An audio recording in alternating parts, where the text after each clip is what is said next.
देखो, लिंचिंग भी होती है, पॉलिटिकल असैसिनेशंस भी होती हैं, सब बराबर वायलेंस है। टेररिस्ट गोली चलाता है और एक दूसरे कॉन्टिनेंट में बैठे ट्विटर थ्रेड्स लिखने वाले ह्यूमनिस्ट तुरंत अपने सूडो मोरालिटी लेकर आ जाते हैं। अटैक के 10 मिनट बाद नैरेटिव कुछ हो ऐसा होता है।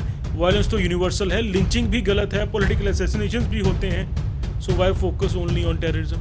गांधी जी, इंदिरा गांधी, राजीव गांधी, इनके असैसिनेशंस ने देश को हिला दिया था। एक तरफ टेररिस्ट आइडियोलॉजी होती है जो पूरे सिस्टम कोलैप्स करना चाहती है, और दूसरी तरफ एक targeted political killing. Jammu Kashmir में एक्टिव टेरर आउटफिट्स, चाहे वो लश्कर तैयबा हो, हिजबुल हो, जैश हो, अंसार हो या 1990 का JKLF, मेजॉरिटी अपने रेडिकलाइज रिक्रूट लोकल कश्मीरी मुस्लिम से ही लेते हैं। सच कड़वा है लेकिन बोलना पड़ेगा। आजकल टेररिज्म को डिफेंड करना दोस्तों फैशनेबल हो गया है। सीधा डिफेंड नहीं कर सकते तो लोग एक नया तरीका निकाल ले आते हैं। देखो, लिंचिंग भी होती है, पॉलिटिकल असैसिनेशंस भी होती हैं, सब बराबर वायलेंस है। लेकिन नहीं, ये बराबर नहीं है। और जो लोग ये कंपैरिजन करते हैं वो अनजाने में नहीं, पूरी तरह से कॉन्शियस तरीके से टेररिज्म की इंटेंसिटी को डाइल्यूट करते हैं। आज एक डेंजरस ट्रेंड चल पड़ा है दोस्तों। टेररिस्ट गोली चलाता है और एक दूसरे कॉन्टिनेंट में बैठे ट्विटर थ्रेड्स लिखने वाले ह्यूमनिस्ट तुरंत अपनी सूडो मोरालिटी लेकर आ जाते हैं। अटैक के 10 मिनट बाद नैरेटिव कुछ हो ऐसा होता है। वायलेंस तो यूनिवर्सल है, लिंचिंग भी गलत है, पॉलिटिकल असैसिनेशंस भी होते हैं। So why focus only on terrorism?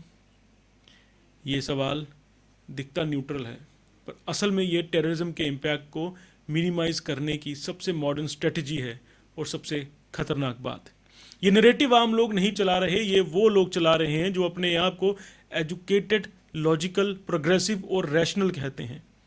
लेकिन उनके रीजनिंग का रिजल्ट सिर्फ एक होता है, टेररिज्म को एक नॉर्मल वायलेंट एक्ट के स्टेटस तक गिरा देना। चलिए सीधी बात करते हैं।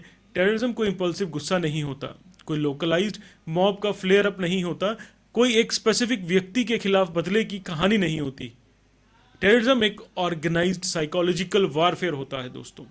इसके पीछे फंडिंग होती है, ट्रेनिंग कैंप्स होते हैं, रिक्रूटमेंट पाइपलाइंस होती हैं, आइडियोलॉजी होती है, क्रॉस बॉर्डर सपोर्ट होता है, नैरेटिव बिल्डिंग मशीनरी होती है, और सबसे इंपॉर्टेंट, इसका टारगेट पब्लिक हम होते हैं, not a specific individual. Terrorism का पर्पस सिर्फ किलिंग्स नहीं, फेयर स्प्रेड करना, स्टेट को चैलेंज करना और सोसाइटी को साइकोलॉजिकली डैमेज करना होता है। ये कोई ऑर्डिनरी वायलेंट एक्ट नहीं, ये नेशनल सिक्योरिटी के फाउंडेशन को शेक करने का अटेम्प्ट होता है। अब जिसको ये डिफरेंस समझ नहीं आता वो नेचुरली टेररिज्म को लिंचिंग या पॉलिटिकल मर्डर के लेवल पे रख देते हैं। लेकिन सच ये है, ये comparison logically flawed, morally dishonest और सोशली डेंजरस है। ये पॉलिटिकल असैसिनेशन की बात करते हैं। गांधी जी, इंदिरा गांधी, राजीव गांधी, इनके असैसिनेशंस ने देश को हिला दिया था। ये कंडेमेबल एक्ट हैं, हॉरिफिक थे, ट्रेजिक थे, बट उनका टारगेट एक व्यक्ति था, नॉट द एंटायर पॉपुलेशन। वो पर्सनल, पॉलिटिकल या ग्रुप लेवल रिसेंटमेंट था, नेशनल लेवल साइकोलॉजिकल वॉरफेयर नहीं। इस कंपैरिजन का लॉजिक ही फ्लॉड है, एकदम गलत है। एक तरफ टेररिस्ट आइडियोलॉजी होती है जो पूरे सिस्टम कोलैप्स करना चाहती है, और दूसरी तरफ एक टारगेटेड पॉलिटिकल किलिंग। दोनों गलत हैं, दोनों दुख पहुंचाते हैं, पर दोनों एक ही कैटेगरी नहीं है। अब लिंचिंग की बात करते हैं। लिंचिंग बारबेरिक एक्ट होता है। लोकल गुस्सा, मिस इन्फॉर्मेशन, र्यूमर्स और कम्युनल इग्निशन का रिजल्ट होती है। एक मॉब इरप्ट होता है, एक ट्रेजिक इंसिडेंट होता है, पर यह organised, funded, cross border, ideologically driven warfare नहीं होती। ये एक criminal law and order breakdown होता है, नॉट टेररिज्म। फिर भी एजुकेटेड कमेंटेटर्स इन सब को एक साथ रख देते हैं, कहते हैं वायलेंस इज वायलेंस। नहीं, वायलेंस का मोटिव, स्केल, स्ट्रक्चर, टारगेट और इम्पैक्ट सब डिफरेंट होते हैं। अगर आप हर क्राइम को एक ही प्लेट में डाल दोगे तो टेररिज्म को ऑर्डिनरी बना दोगे, and that is exactly what terrorist propaganda चाहते हैं। लेकिन यहाँ एक सबसे सेंसिटिव क्लैरिटी ज़रूरी है। कोई कश्मीरी मुस्लिम कम्युनिटी को स्टेरियोटाइप नहीं कर रहा, कोई ये नहीं कह रहा कि पूरी कम्युनिटी टेररिज्म के लिए जिम्मेदार है, नॉट एट ऑल, बिल्कुल भी नहीं। कश्मीरी मुस्लिम्स विक्टिम्स हैं ऑफ प्रोपेगेंडा और कॉन्फ्लिक्ट इस टेररिज्म की एंड रेडिकल इकोसिस्टम। वो मेजॉरिटी पीस चाहने वाले लोग हैं, उनकी तकलीफें रियल हैं, उनके सर्वाइवल की कहानी रियल है, बट फैक्चुअल रियलिटी को इग्नोर करना भी स्टुपिडिटी है। दशकों से जम्मू कश्मीर में एक्टिव टेरर आउटफिट्स, चाहे वो लश्कर तैयबा हो, हिजबुल हो, जैश हो, अंसार हो या 1990 का JKLF, मेजॉरिटी अपने रेडिकलाइज रिक्रूट लोकल कश्मीरी मुस्लिम से ही लेते हैं। This is not stereotyping, this is documented security data.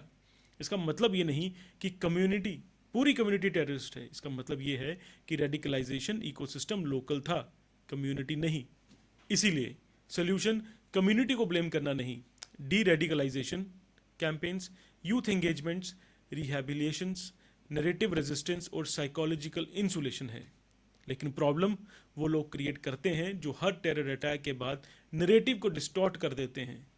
पर लिंचिंग भी तो होता है, पर गांधी जी को भी तो मारा गया था, क्या टेररिज्म अलग होता है? ये सिलेक्टिव एग्जाम्पल्स सिर्फ एक काम करते हैं, they blindfold society against the unique danger of terrorism. और सबसे ज़्यादा नुकसान किसका होता है? आपका, हमारा, आम लोगों का। उनकी क्लैरिटी ख़त्म हो जाती है, उनके मॉरल कंपास कंफ्यूज हो जाते हैं, उन्हें समझ ही नहीं आता कि कौन सा एक्ट स्पॉन्टेनियस है, कौन सा ऑर्गेनाइज्ड है, कौन सा आइडियोलॉजिकल है और कौन सा नेशनल थ्रेट। जब लोग ये डिफरेंस समझना बंद कर देते हैं तब टेररिस्ट ऑर्गेनाइजेशंस जीत जाती हैं, क्योंकि उनका फर्स्ट विक्ट्री नैरेटिव होता है। Normalise the act so people stop seeing us as a special threat.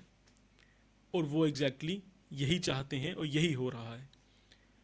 हमारी जिम्मेदारी है कि हम इस नैरेटिव की पोल खोलें, टेररिज्म को टेररिज्म ही बोला जाए, उसका कंपैरिजन किसी नॉर्मल क्राइम से ना हो। ये हमारी जिम्मेवारी है, आपकी जिम्मेदारी है। और जो एजुकेटेड लोग टेररिज्म को डाइल्यूट करने का काम करते हैं, उनकी रीजनिंग एक्सपोज की जाए, क्योंकि वो लॉजिकली फ्लॉड ही नहीं, मॉरली इनरिस्पॉन्सिबल भी हैं। आखिर में बात सिंपल है, टेररिज्म किसी कम्युनिटी का बोझ नहीं है, एक नेशन का कलेक्टिव चैलेंज है। और जब तक हम टेररिज्म को एक यूनिक ऑर्गेनाइज्ड आइडियोलॉजिकल थ्रेट नहीं समझेंगे, तब तक हम ना खुद सेफ होंगे, ना यूथ को सेफ रखेंगे और ना ही नैरेटिव को क्लीन। इसीलिए एक ही लाइन का कंक्लूजन काफ़ी है, टेररिज्म को पॉलिटिकल असैसिनेशन या लिंचिंग के बराबर मत बनाओ। हर क्राइम गलत है, पर हर क्राइम का स्केल और इम्पैक्ट सेम नहीं होता। नैरेटिव डिल्यूट करना टेररिस्ट इकोसिस्टम का सीधा एडवांटेज देता है। जय हिंद।